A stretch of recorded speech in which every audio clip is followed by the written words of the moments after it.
경북 구미에서 야생 진드기에 물린 환자가 치료를 받다 결국 숨졌습니다. 야외 활동 시 각별한 주의가 필요합니다. 성송장애인 요양보호사의 죽음을 두고 유족과 요양원 측의 입장이 다릅니다. 경찰은 요양원에서 가혹행위가 있었는지 조사하고 있습니다. 대구시청 신청사 유치를 둘러싼 지자체들의 논쟁이 여전히 뜨겁습니다. 공론화위의 입지 선정 과정을 손봐야 한다는 지적도 일고 있습니다. 경북도 내 농촌 지역은 2명 중 1명이 65세 이상 노인인데다가 해마다 농촌 인구가 줄면서 영농철 심각한 인력난을 겪고 있습니다.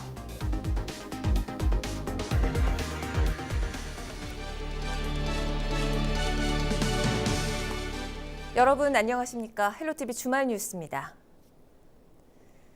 경북 구미에서 야생 진드기에 물린 환자가 치료를 받다 결국 숨졌습니다. 중증 열성 혈소판 감소 증후군 SFTS 환자가 사망한 건 올해 들어 전국에서 이번이 두 번째인데요. 야외 활동이 많아지고 있는 요즘 각별한 주의가 필요합니다. 김선경 기자입니다. 경북 구미에 살던 76살 윤모 씨가 야생 진드기에 물린 건 지난 19일.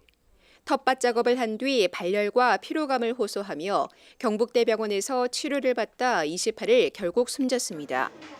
2주 전 대구에서 올해 첫 사망자가 나온 이후 이번이 두 번째입니다. 보건당국은 윤 씨가 중증열성 혈소판 감소 증후군 SFTS에 감염된 것으로 보고 있습니다. 경북대학교 병원 응급실에 가셔갖고 검사 의뢰를 했더니만 양성 판정이 나왔는데 그 다음날 돌아가신 거예요. SFTS는 4월에서 11월 사이 많이 감염되는데 초기에는 고열과 구토, 설사 등의 증상이 주로 나타납니다. 치사율은 20%에 달하지만 아직 예방 백신이나 치료제가 없어 진드기에 물리지 않는 것이 최선이라고 전문가들은 말합니다. 산이나 밭에 갈 땐 긴 옷을 입고 장화를 신는 등 피부 노출을 줄이고 진드기 기피제를 사용하는 것이 도움이 됩니다. 야외 활동하고 돌아오셔서는 옷을 깨끗하게 털고 그리고 샤워하신 후에 몸에 아니 머리카락이나 귀 뒤나 이런 곳에 진드기가 붙어 있는지 꼼꼼하게 살피시는 것이 중요합니다. 또 야외 활동을 하고 2주 안에 몸에 이상이 있을 경우 곧바로 병원을 찾아 진료를 받아보는 것이 좋습니다. 지난해 경북에서 발생한 SFTS 감염자는 모두 38명으로 이 가운데 6명이 숨졌습니다. 헬로티비 뉴스 김성경입니다. 모기의 본격적인 활동 시기가 찾아왔습니다. 해마다 여름 기온이 높아지면서 모기가 유충에서 성충으로 성장하는 기간이 짧아져 개체수도 폭발적으로 늘고 있는데요. 이 모기들을 매개로 하는 감염병도 더 확산되지 않을까 우려가 커지고 있습니다. 흔히 숲이나 주택가에서 볼 수 있고 댕기열이나 지카 바이러스 감염병을 옮기는 흰줄 순모기에 대한 주의가 필요합니다. 권수경 기자입니다.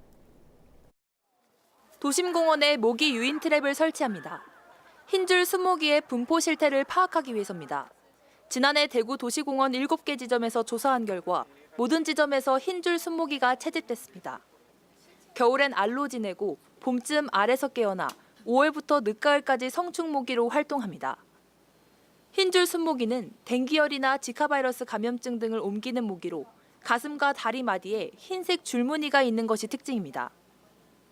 최근 3년간 댕기열과 지카바이러스 감염증, 치쿤구니아열에 감염된 환자는 각각 643명, 30명, 18명으로 해마다 발생하고 있습니다. 숲과 주택가 인근에서 쉽게 발견할 수 있으며 주로 고인물에 산란하고 서식합니다. 모기 유충 한 마리를 잡으면 성충 1000마리를 박멸하는 효과가 있어 겨울철 집중 방역에 나서고 있지만 최근 기온이 상승하면서 번식 속도가 더 빨라진 탓에 역부족입니다. 흰줄 순모기는 댕기열, 지카바이러스 감염증, 치쿤구니아열, 황열 등을 감염병을 매개할 수 있는 모기인데 그 모기 안에 그 감염병을 매개할 수 있는 바이러스가 감염되었을 경우에만 사람에게 질병을 옮길 수 있습니다. 모기를 피하려면 외출 시엔 밝은 색의 긴팔과 긴 바지를 챙겨 입고 모기 퇴치 제품을 사용하는 것이 좋습니다. 발열이나 두통, 오한 등 의심 증상이 나타나면 즉시 의료기관을 방문해야 합니다. 감염병 발생 지역을 여행했을 경우엔 최소 한 달은 헌혈을 하지 말 것을 보건당국은 당부했습니다. 헬로티비 뉴스 권수경입니다. 지난 15일 청송의 한 요양시설에서 일하던 장애인 요양보호사가 자신의 집에서 농약을 마신 뒤 숨졌습니다. 유족들은 숨진 A씨가 요양원에서 가혹행위를 당했을 거라고 주장하고 있는데요. 요양원 측은 가혹행위는 일체 없었다고 반박했습니다. 전병주 기자입니다. 청송의 한 요양시설. 이곳에서 2년 동안 일해온 요양보호사 A씨는 지적장애 3급이었습니다. A씨가 극단적인 선택을 한 것은 지난 5월 15일. A씨는 평소처럼 자전거를 타고 집으로 귀가했습니다. 유독 자전거를 좋아했던 장애인 요양보호사 A씨. 그는 15일 저녁 7시경 자신의 방에서 농약 절반을 마신 뒤 밖으로 나와 가족들에게 죽고 싶다고 얘기를 했습니다. 유족들은 A씨가 요양원에서 가혹행위가 있었을 것이라고 주장하고 있습니다. 그라목소를 먹으면 지네끼 이제 폐가 굳어갖고 숨이 차서 죽거든요. 정신이 점점 희미해져요. 근데 그 와중에도 오빠가 하는 말이 처음에는 막 회사 가야 된다 이러다가 갑자기 근데 퇴사시켜줘 하면서 막 갑자기 혼자서 나 퇴사할래 막 이러는 거예요. 그 와중에도. 그러다가 이제 오빠가 하늘나라로 간 거라서. 유족들은 A씨가 숨을 거두기 전 특정 인물을 거론하며 자신을 괴롭혔다고 말한 점에 주목하고 있습니다. 무시당하는데 싫어서 누가 제일 무시했어? 누가 제일 기분 나빴어? 사람 깔아보고 무시하고. A씨의 남동생은 A씨가 평소 회사 생활에 대한 고충을 동생에게 털어놓기도 했다고 밝혔습니다. 기차 옮기고 매번 보고 혼자 옮기길래 안 들어가 내가 좀 몇 번 옮겨줬어요. 기차들하면 저 옮긴 거 누가 도와준 사람 있나 하니까 저는 사람 한 명도 없대요. 사람은 진짜 비꼬네 이거 진짜. 사람 진짜 비꼰다 이건 나쁘게. 오늘도 지금 이거 나까지 그치. 그 100만 달러 그거 타지는 못하면 뭐고도 타오게 하면서 내 손을 잘 좋다네. 요양원 측은 가혹행위가 없었고 오히려 요양원장이 숨진 A씨의 아버지와 알고 지낸 사이라 더욱 특별히 챙겼다고 말했습니다. 동생도 지금 2월달부터 장애인 입단이 해가지고 같이 일하고 있어요. 일주일만에 가혹행위나 이런 게 있었다면 형이 일하는 것도 보고 수행들하고 영수행들하고 간에 뭐 일어나는 일도 옷만 봐도 다 알잖아 사실. 그럼 누가 물어도 가혹행위를 하느냐 누구를 뭐 어떻게 하느냐 욕설을 하느냐 막 때리느냐 전혀 없다고 얘기를 하더라고. 요양원은 CCTV 영상과 A씨의 근태 기록부와 생활일지 등을 경찰에 제출하고 조사를 받고 있습니다. 청성군 역시 수시로 지도 점검을 했지만 특이사항을 발견하지 못했다고 밝혔습니다. 안전점검이나 갈 때도 뭐 이렇게 보고 하거든요. 전혀 없었죠. 근태하는 거 있잖아요. 내역서를 제가 다 이렇게 봤거든요. 네네. 봤는데 근태 시간도 정확했고요. 한 장애인 요양보호사의 죽음을 둘러싼 유족과 요양원 측의 공방은 경찰 조사가 끝날 때까지 당분간 계속될 것으로 보입니다. 헬로티비 뉴스 전명주입니다. 지난주 해군 행사 중 사고로 숨진 고 최종근 하사의 모교에 분향소가 마련됐습니다. 최 하사는 올 9월 복학을 앞두고 있었는데요. 갑작스런 이별에 친구들은 슬픔을 감추지 못했습니다. 박은경 기자입니다. 올 2학기에는 복학할 수 있다며 한 달도 남지 않은 저녁을 손꼽아 기다리던 고 최종근 하사. 하지만 지난 24일 소말리아 아덴만에서 6개월간의 파병을 마치고 복귀하던 날 불의의 사고로 목숨을 잃었습니다. 아들이 대학교 3학년을 다니다가 지금 군대에 강원도 양구에 문전병으로 있는 엄마예요. 저는 최종근 하사를 알지는 못하지만 이런 분단된 조국의 젊은이로서 국방의 업무를 하러 갔다가 유명을 달리했던 소식을 듣고 매우 안타깝게 생각을 하고. 예정대로라면 마지막 휴가를 나왔을 최 하사. 휴가 때 학교에 오겠다며 곧 만나자던 약속을 기다리던 친구들은 영정사진을 보고서도 최 하사의 죽음이 믿기지 않습니다. 파병 임무를 마지막으로 이제 휴가를 나오면은 정말 이제 다 끝나는 상황이었는데 이제 저뿐만 아니라 친구들 그리고 동생들이랑도 이제 연락을 하면서 휴가 나와서 보자 그리고 다음 학기 때 복학해서 같이 학교 다니자라고 이렇게 연락하면서 지냈었는데 정말 말도 안 되는 이런 사건이 일어나가지고. 젊디 젊은 22살. 꽃다운 청춘의 희생을 위로하기 위해 모교에 마련된 분향소에는 하루 종일 추모의 발길이 이어졌습니다. 최근 남성 혐오 웹사이트인 워마드에 최하사와 관련한 조롱글을 겨냥한 따끔한 목소리도 나왔습니다. 무엇을 배우고 이렇게 하는 것이 결국 사회의 어떤 그런 밑받침이 되고 좋은 어떤 그런 일꾼이 되고 우리 나은 세상을 위해서 우리가 배우는 것인데 그것을 오히려 앞서서 이렇게 좋은 일을 이렇게 하다가 이렇게 참 그 유명을 달리했어요. 학교 측은 30일 최하사의 영면을 기원하는 위령제를 여는 한편 명예 졸업장 수여 등 다양한 추모 방안을 검토 중입니다. 헬로티비 뉴스 박은경입니다. 건강한 사람만이 할 수 있는 헌혈. 헌혈은 위중한 환자의 생명을 구하는 사랑의 실천입니다. 또 이 헌혈을 통해 자신의 건강 상태도 확인해 볼 수 있습니다. 홍정표 기자입니다. 29살 김태왕 씨는 헌혈을 하기 위해 오늘도 혈액원을 찾았습니다. 혈압 측정 등의 검사 후에 기꺼이 헌혈에 참여합니다. 지금까지 133번째, 2주에 한 번씩 헌혈을 하고 있습니다. 저희 건강을 좀 체크할 수 있는 장점이 있는 것 같습니다. 제가 2주에 한 번씩 하고 있는데 이제 그 헌혈을 할 때마다 그 저희 건강 상태를 이렇게 좀 확인을 할 수 있게끔 우편으로 보내주고요. 혈액을 기부해 나눔을 실천할 수 있고 주기적으로 나의 건강 상태도 점검할 수 있어 더욱 좋습니다. 의학적으로 헌혈은 과다한 철분을 몸 밖으로 보내 심장 질환을 예방하고 새롭게 생성되는 혈액을 통해 암 발생 위험을 낮추는 역할을 합니다. 주기적으로 헌혈하시면 혈액순환에 도움을 많이 주기 때문에 요즘에 최근에 많은 대사성 질환이나 성인병 같은 거를 예방할 수 있는 좋은 기회가 되기도 하죠. 헌혈을 하려면 먼저 건강해야 합니다. 외국 여행 후 한 달이 지나지 않았거나 빈혈이 있으면 헌혈을 할 수 없습니다. 색소수 수치 등 12가지 이상 건강 항목을 문진과 검사를 통해 헌혈 가능 여부를 결정합니다. 혈색 수치가 많이 떨어지는 분들이 계세요. 그래서 헌혈도 중요하지만은 개인의 건강 상태를 유지하시면서 또 헌혈에 참여하는 게 가장 중요하다고 생각합니다. 정기적으로 건강도 챙기고 나눔도 실천할 수 있는 헌혈. 혈액 나눔을 넘어 마음 나눔으로 더 많은 사람들이 참여하기를 기대해 봅니다. 헬로티비 뉴스 홍정표입니다. 6월 1일은 나라를 위해 목숨 바친 의병들의 호국 정신을 기리는 의병의 날입니다. 이 의병의 날을 앞두고 청송에서 의병 정신의 참뜻을 알리고 계승하기 위한 행사가 열렸습니다. 권미경 기자입니다.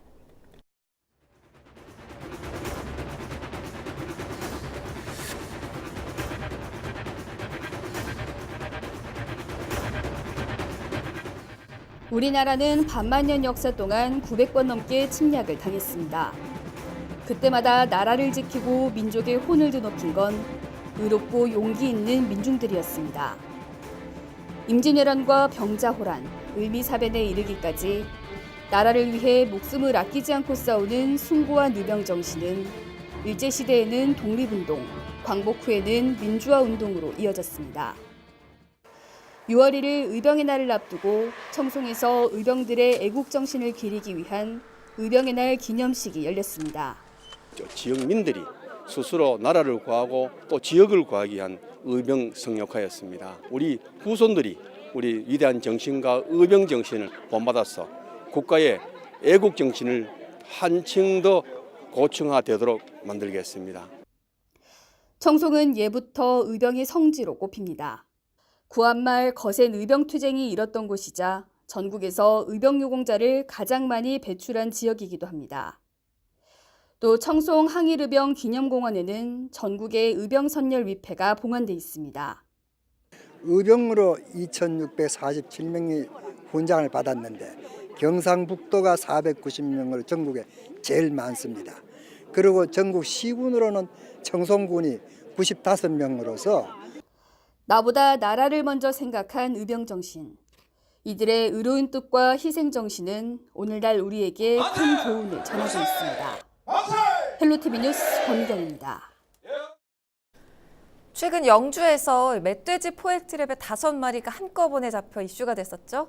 한꺼번에 5마리를 잡은 건 이번이 처음인데요. 농가 피해를 줄이기 위한 한 농민의 절실함이 이런 결과를 낳았다고 합니다. 김신혜 기자가 취재했습니다. 멧돼지 5마리가 트랩 안에서 이리저리 날뜁니다.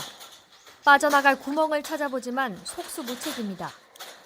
농촌진흥청이 멧돼지의 습성에 맞게 개발한 포획 트랩이 효과를 본 순간입니다.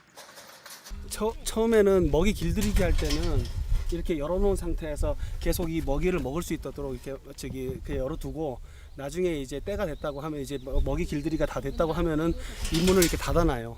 닫아놓으면은 이제 그 들어올 때는 멧돼지가 밀고 이렇게 들어오고 나갈 때는 여기서 막혀가지고 못 나가고 이렇게 해서 잡는 원리입니다.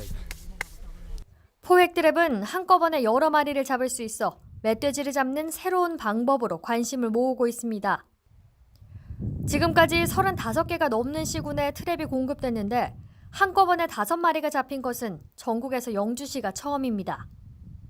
멧돼지가 제 발로 트랩 안으로 들어올 수 있게 오랜 기간 노력해온 최용혜 씨를 직접 만났습니다. 최 씨는 트랩을 놓는 위치부터 신중하게 골랐습니다. 이제 이쪽에 이제 여러 곳에 돌아다니다 보니까 여기 돼지 발자국이 많고 또 산 바로 밑이라 너무 확 트인 데는 또 안 되거든요. 그래서 이제 여기가 적당한 최적지인 것 같아서 여기다 설치를 해놓고 이제 잡은 거죠. 그리고 보름이 넘도록 매일 현장을 찾아 바닥에 옥수수 먹이를 뿌렸습니다. 먹이를 놓는 시간대와 범위도 중요합니다. 오전에 갖다 놓으면 날이 뜨거우니까 다 말라버리니까 오후 한 3-4시쯤 돼서 이제 갖다 놓으면 이제 오후가 되고 또 저녁이 되면 마르지 않으니까 요 트랩 안에만 넣지 말고 요 트랩 주변으로 많이 좀 뿌려놔요. 그 냄새가 이제 그만큼 부지런함이 필수. 최 씨는 사전에 트랩을 설치하고 멧돼지를 길들이는 법도 배웠습니다. 그 결과 트랩 속 멧돼지 5마리를 눈으로 확인할 수 있었습니다. 마을 전체에도 기쁜 소식. 멧돼지를 잡은 뒤 현재까지 피해는 한 건도 없습니다. 시범 사업을 추진하고 있는 영주시도 개체 수가 많이 줄어들 것으로 기대하고 있습니다. 앞으로 트랩 설치를 위한 추가 지원 가능성도 내비쳤습니다. 효과가 좋고 또 다른 분들도 원하신다고 하면은 지원 사업으로 확대 보급하도록 검토하도록 하겠습니다. 헬로티비 뉴스 김신혜입니다. 담장 허물기 문화가 확산하고 있는 요즘에도 도심 한복판에 철조망으로 둘러쳐진 아파트가 있습니다. 담장을 넘을 수 없도록 뾰족뾰족한 철조망을 친 것도 모자라서 미끈거리는 기름까지 칠했지만 주민들의 위험한 통행은 계속되고 있는데요. 10여 년간 이어진 두 아파트 사이의 갈등, 도심 속 아파트 단지에서 어떤 일이 벌어지고 있는지 현장 점검 360도에서 짚어봅니다. 이하영 기자입니다.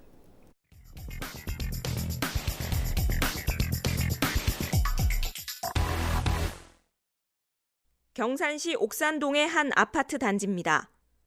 두 아파트 사이의 경계에는 철제 담장이 설치돼 있습니다. 가까이 가서 살펴보니 날카로운 톱니가 박힌 철조망이 흉물스럽게 튀어나와 있습니다. 보시는 것처럼 아파트와 아파트 사이에 철제로 된 담장이 있습니다. 담장이 뭐가 문제냐고 하실 분들도 계실 텐데요. 많은 주민들이 이 담장의 좁은 구멍을 통해서 드나들고 있다는 사실입니다. 저도 한번 이 좁은 구멍을 통해서 지나가 보도록 하겠습니다. 몸을 숙이고 통과하기가 쉽지 않습니다. 정말 불편합니다. 하루에도 이 좁은 구멍을 통해 수백 명이 지나다니고 있습니다. 많은 주민들이 이곳을 이용하는 이유는 지름길이기 때문입니다.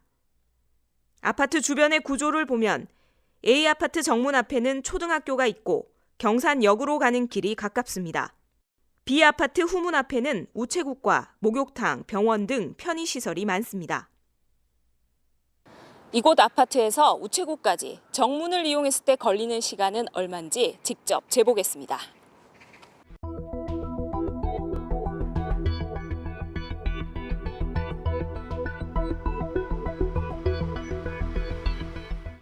우체국에 도착했습니다. 보통 걸음으로 걸었는데요. 보시는 것처럼 10분이 훨씬 넘게 걸렸습니다. 그렇다면 반대로 지름길로 갔을 때는 얼마나 걸리는지 직접 확인해 보겠습니다.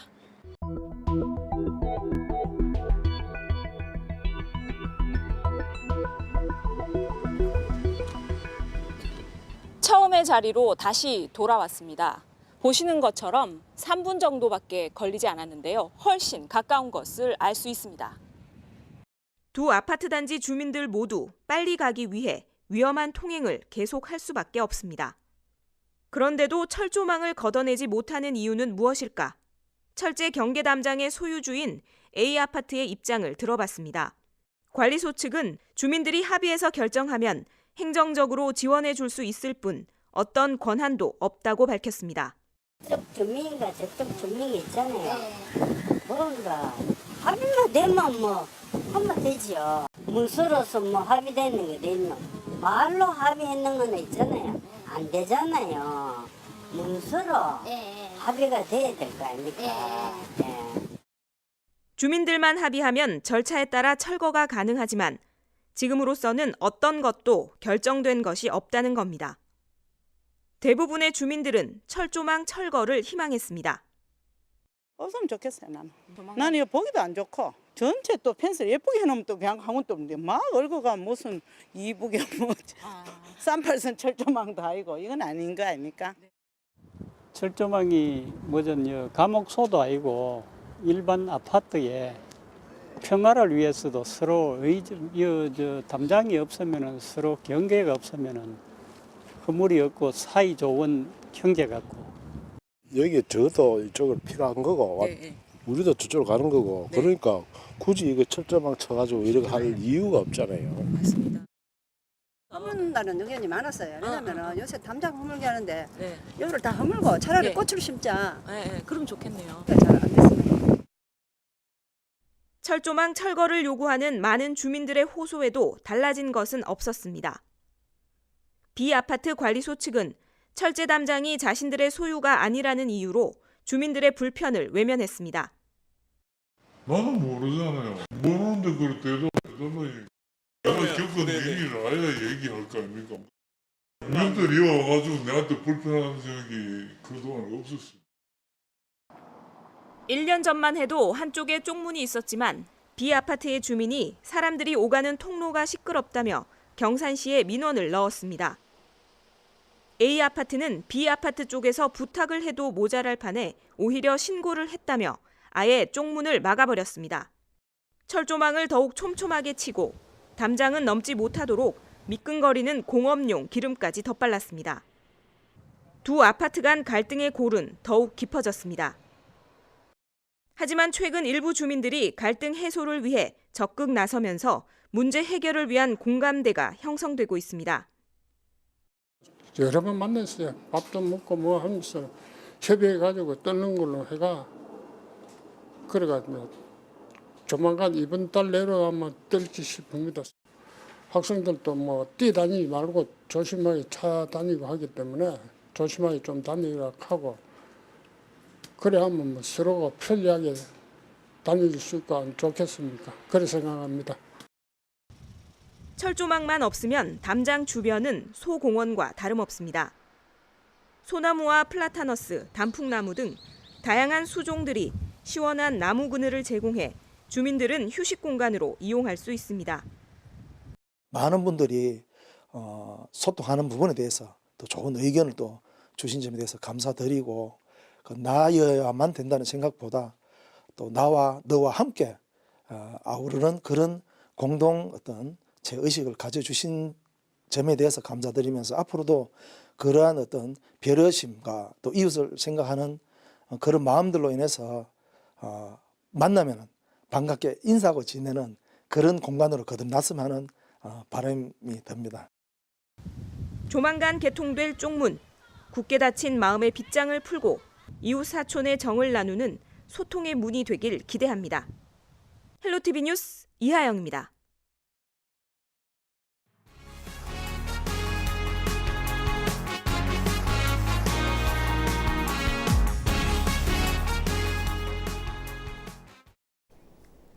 대구시청 신청사 유치 경쟁이 더욱 치열해지고 있습니다. 중구 구민들은 현 부지에 새 청사를 지어야 한다며 시청 앞에서 1인 시위에 나섰는데요. 대구시가 꾸린 공론화위원회 신청사 입지 선정 과정을 두고도 각 지자체의 문제 제기가 이어지고 있습니다. 김선경 기자입니다.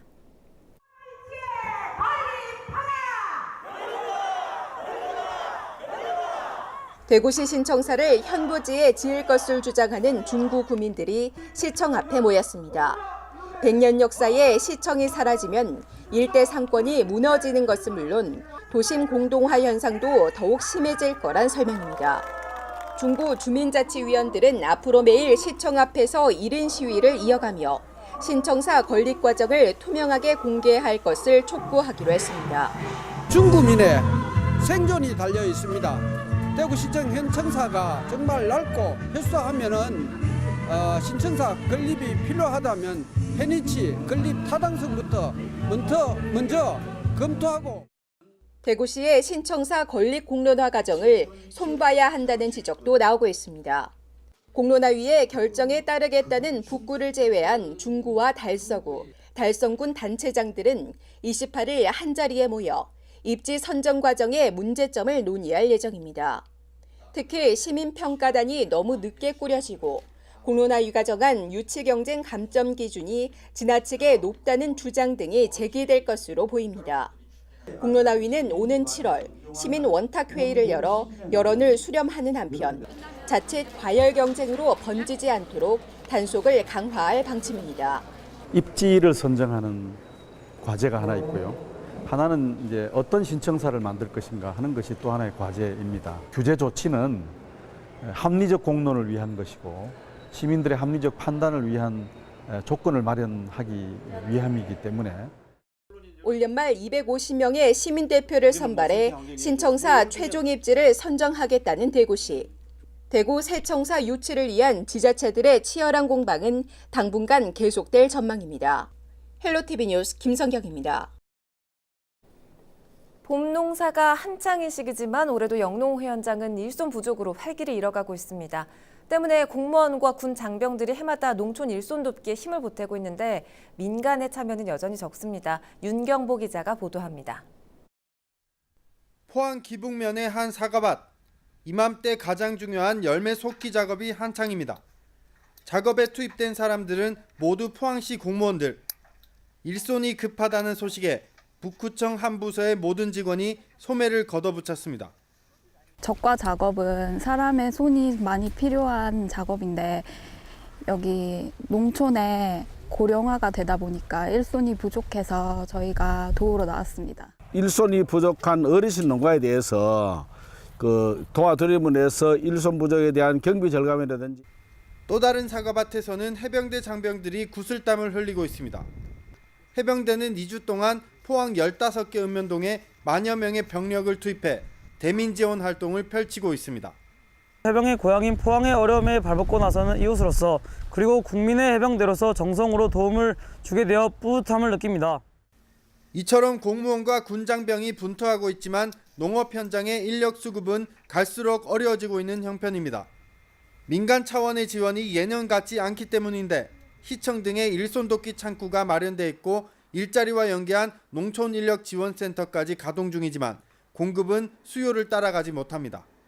과수저가처럼 때를 놓쳐선 안 되는 작업에는 품삯을 다른 농가보다 더 많이 줘야 하는 상황도 반복되고 있습니다. 사과도 농사도 이렇게 하다 보면은 일손이 부족해가지고 또 적과 시기를 놓칠 수가 있는데 이렇게 오셔가지고 나오셔가 이렇게 협조해 주시면 도와주시니까 너무 고맙고. 고령화로 일손 부족이 더 심화되고 있는 농업 현장. 악순환을 끊을 대책이 시급합니다. HCN 뉴스 윤경보입니다. 경북도 내 농촌 지역은 2명 중 1명이 65세 이상 노인입니다. 또 해마다 농촌 인구가 줄면서 영농처 인력난이 심각한데요. 일손이 부족한 농가를 박은경 기자가 취재했습니다. 이제 막 수확기에 접어든 마늘밭입니다. 30여 명이 하루 종일 매달려야 수확 가능한 면적이지만 일꾼이라고는 70살이 넘은 어르신 2명이 전부입니다. 지금 나이가 한 70인데 그래도 여기서는 젊은 층에 속하고. 과수 농가도 사정은 마찬가지입니다. 사과의 경우 이맘때 잔열매를 쳐내는 적과 작업을 하는데 고용한 인부들 평균 연령이 70살을 넘습니다. 전문 인력이 아니다 보니 작업이 제대로 되지 않아 두세 번 다시 손봐야 하는 경우도 허다합니다. 예, 1차 작업 때 경력이 좀 없으신 분들은 막 빠진 것도 많고 그리고 높은 부분에는 또 위험하니까. 그래도 제때 인력을 구할 수 있으면 그나마 다행입니다. 마늘, 양파 수확에 모내기, 보리배기 등 각종 농사일이 한꺼번에 몰리면서 10만 원에 이르는 인건비에 웃돈을 더 얹어줘도 일손 구하기가 쉽지 않습니다. 거의 동시에 숨가가지고 동시에 수확을 하기 때문에 수확 시기가 거의 일정하다 이게네. 그 시기 되면 이제 전부 잠 안 자고 새벽에 나가 쫓아나가 난리가 아니지 솔직히 이야기하면. 실제 농촌의 일꾼을 대주는 사설 인력업체에 전화를 해봤더니 이미 한 달 전에 예약이 거의 다 끝난 상태였습니다. 보통은 한 달 전에서 2주 전에 뭐 다 이야기가 아마 되지 싶어요. 경북 지역 농가 인구는 최근 10년 새 20%가량 줄었고 2명 중 1명은 65세가 넘는 고령입니다. 할 일은 많고 사람은 없고 영농철마다 되풀이되는 인력난에 한 해 농사가 좌지우지되고 있습니다. 헬로티비 뉴스 박은경입니다. 네, 보신 것처럼 농가에선 일손이 턱없이 부족합니다. 농촌 고령화가 급격히 진행되고 있는 이유도 있지만 농가와 구직자 간의 미스매치 현상도 그 원인 중 하나인데요. 일손 부족 문제 원인과 대책을 권수경 기자가 짚어봤습니다. 일손이 필요한 농가는 많지만 인력은 턱없이 모자란 상황. 일자리가 필요한 구직자와 농가를 연결하는 중간다리 역할이 부족한 것도 하나의 원인으로 꼽히고 있습니다. 실제 농촌 일자리 정보시설이나 사업을 펼치고 있는 지자체는 경북 23개 시군 중 11곳으로 절반도 안 되는 것으로 나타났습니다. 도시의 유휴 노동력을 끌어오는 도농순환 일자리 사업이나 정부에서 지원하는 외국인 계절 근로자 사업 등도 있지만 농가에 필요한 인력 수요엔 못 미칠 뿐더러 농업 전문성이 부족한 탓에 큰 도움이 되지 못한다고 말합니다. 오면 또 막 이렇게 우리가 챙겨줘야 되는 부분도 있으니까 아무래도 제대로 된 일을 할 수 있는 사람을 원하겠죠. 이렇다 보니 일이 몰릴 땐 민간업체나 동네에서 아름아름 구해 급한 불을 끄고 있습니다. 이마저도 하루 10만 원이 훌쩍 넘는 인건비 때문에 쉽지 않습니다. 도시 지역은 사실 뭐 인력 사무소인지 뭐 아줌마 수소라는 이런 데 많겠지만 농촌 지역은 옆집 아줌마 같아가지고 서로 이제 알아매가는 게 더 많죠. 농업 인구가 줄고 고령화 현상이 두드러지면서 일손 부족 문제는 해마다 심화되고 있습니다. 일손을 대체할 수 있는 다양한 방법을 강구해야 한다는 지적이 나옵니다. 크게 봐서는 뭐 최근에 4차 산업혁명 기술을 이용한 그 스마트 농업들을 활용해서 좀 농업 노동력을 절감할 수 있는 그런 방안들을 계속 만들어 나가는 한편, 또 이제 농가 조직화, 생산자 조직화를 통해서 좀 농업 노동력들을 좀 효율적으로 좀 같이 연계해서 이를 활용하는, 통합적으로 활용하는 그런 방안들을 좀 만들어 나가야 될 것 같습니다. 고령화와 일자리 지원 사업의 부족으로 농번기 농민들의 가슴은 타들어갑니다. 헬로티비 뉴스 권수경입니다. 네, 이처럼 영농철 일손 부족을 호소하는 농가가 많은데요. 최근 드론을 비롯한 첨단 장비가 농업에 접목되면서 농촌에 변화의 바람이 불고 있습니다. 고가의 농기계를 저렴하게 빌려서 사용하고 마을 단위로 공유하기도 합니다. 전병주 기자가 취재했습니다. 익어가는 감자밭 위로 방제기가 농약을 뿌리고 있습니다. 방제기와 5톤 트럭 모두 합쳐 2억 원이 넘습니다. 마을의 농가 90여 곳이 지난 2017년 정부가 주관하는 들녘 공동체 사업에 선정되면서 농업 장비를 지원받았습니다. 벼 골에다가 경운기로 해가지고 약을 치시다가 방제기로 일괄 치니까 농민들도 많이 좋아하시고, 논에서 벼를 심는 것보다는 그 고부가가치가 나오는 작곡적으로 지금 추진을 하고 있습니다. 영농철 농가들은 최신 농업 장비를 공유해 사용합니다. 일손도 크게 줄었습니다. 50헥타 이상 들녘별로 공동 경영체를 육성하고 있습니다. 농가의 부담 경감과 일손 부족을 도와드리기 위해서 도내 전시군에 91개소의 농기 임대 사업장을 운영하고 있습니다. 드론도 농업에 접목되면서 파종에서부터 비료, 농약 방제까지 활용도도 더욱 확대되면서 일손을 덜게 됐습니다. 이동식 기지국을 설치하고 항로만 설정하면 정확한 면적에 골고루 농약 살포가 가능합니다. 비용도 3.3제곱미터당 50원으로 저렴합니다.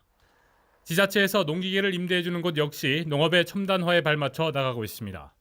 농지 원부를 가지고 있는 농업인이라면 최대 7만 원의 금액으로 농기계를 빌릴 수 있습니다. 첨단 농업 장비는 가격이 비싸기 때문에 농가들의 부담이 큽니다.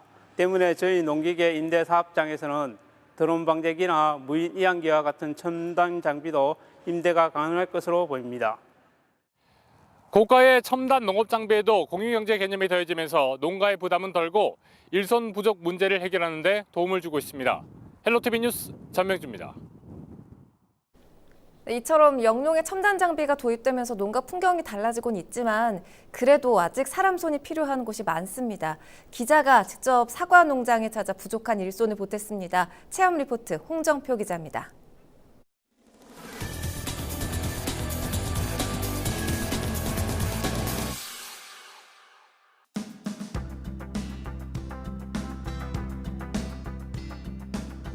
네, 저는 지금 농촌 일손이 한창 급한 사과 농장으로 일하러 갑니다. 적과를 하러 갑니다. 사과나무에 많이 달려있는 열매를 갖다가 골라주는 일입니다. 자, 제가 어떻게 일하는지 한번 지켜봐 주세요.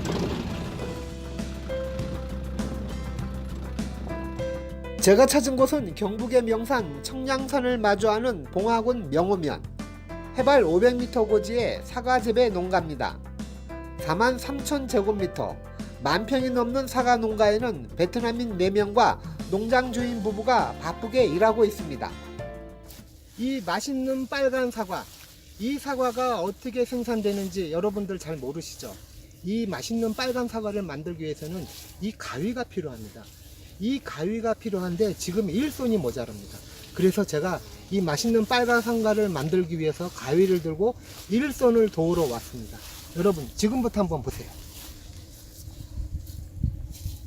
제가 할 일은 사과 열매를 솎아주는 적과 작업. 5월 초순부터 6월 중순까지 이 일을 모두 마쳐야 합니다. 이때를 놓치면 사과의 품질이 떨어집니다. 이 적과는 이 사과나무에 있는 많은 열매 중에서 상태가 좋은 거 하나를 빼고는 다 잘라내줘야 됩니다. 그러면은 양분이 이 상태가 좋은 하나로만 공급돼서 품질 좋은 사과가 생산이 되거든요. 보통 나무 한 골에는 수백 그루의 수백 개의 이 열매가 맺혀 있습니다. 잘려나가는 작은 사과 열매들을 보면 아깝기도 합니다. 하지만 양질의 사과 재배를 위해 꼭 해야 합니다. 5,000그루가 넘는 사과나무는 사람의 손길을 기다립니다.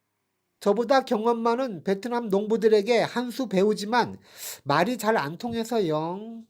요거 남겨놓고 자르고 또 자르고 오케이? 오케이. 내가 잘하는 거예요? 굿. 하나. 오케이. 사과 재배는 일일이 직접 사람의 농부의 손길이 닿아야 하는 작업이 많습니다. 이 농가에서는 그동안 10명 이상이 한 달간 이 같은 작업을 해왔지만 올해는 일손 구하기가 어려워 부부를 포함한 6명이 한 달 보름 이상 매일매일 해야 합니다. 이 사과가 먹기는 쉬워도 사과 하나 이래 알 굵게 하자면 시간이 진짜로 손이 너무 많이 가는 것 같아요. 꽃가에서부터 딸 때까지가 그러니까 뭐 그건 10개월을 계속 사과에 손을 줘야 되거든요.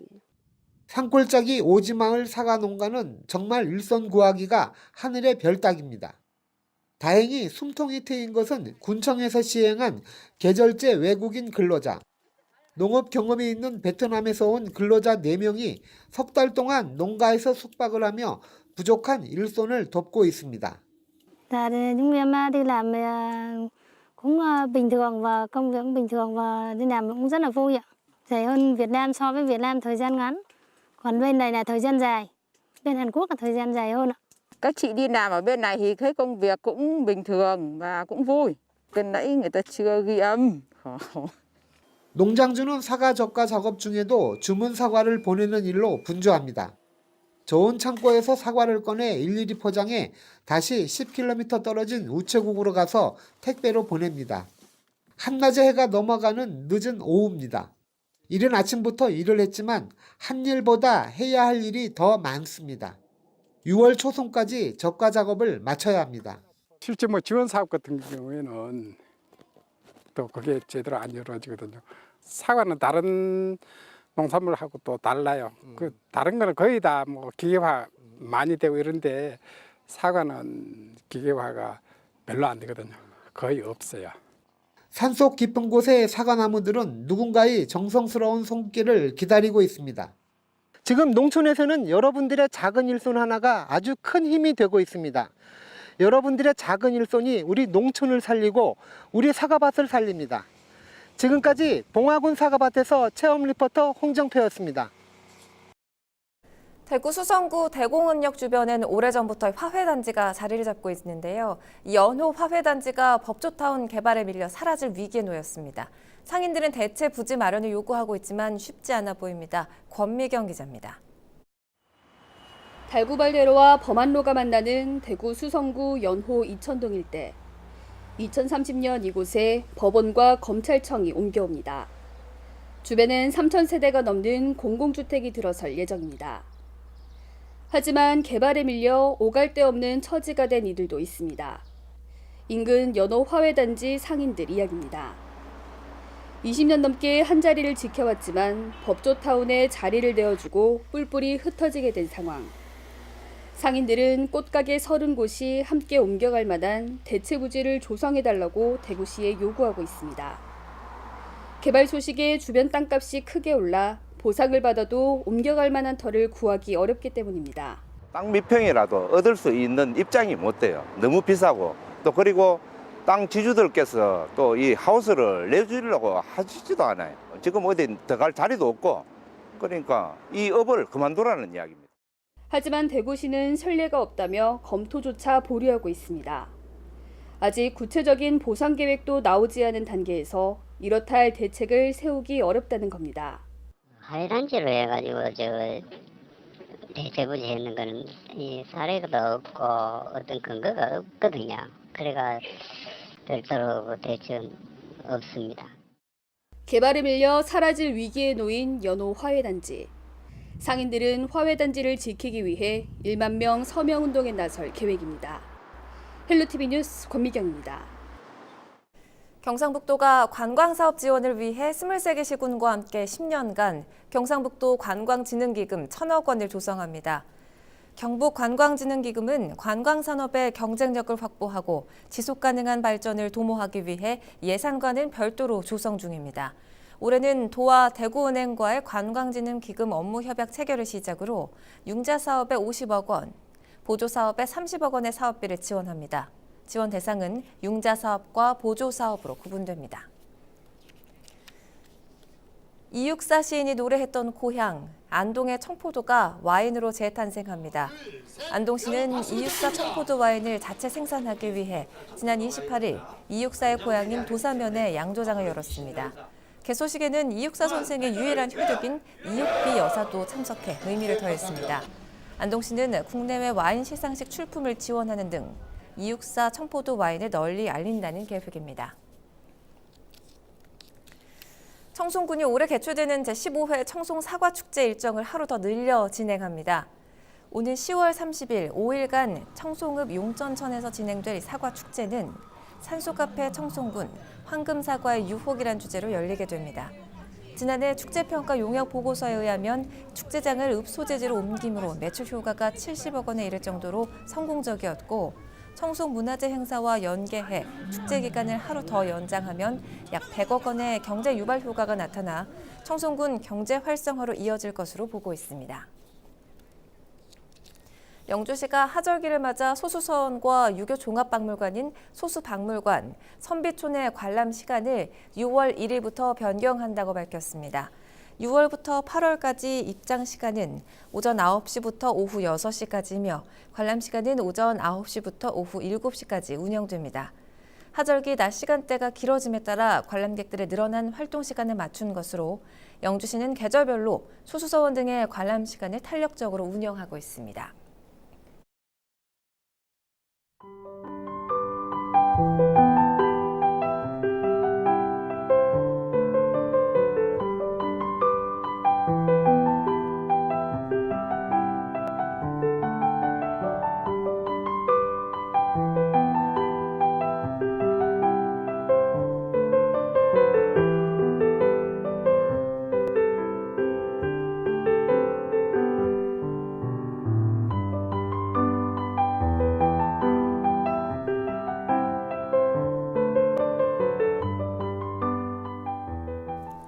이상으로 헬로티비 뉴스를 모두 마칩니다. 지금까지 시청해주신 여러분 고맙습니다.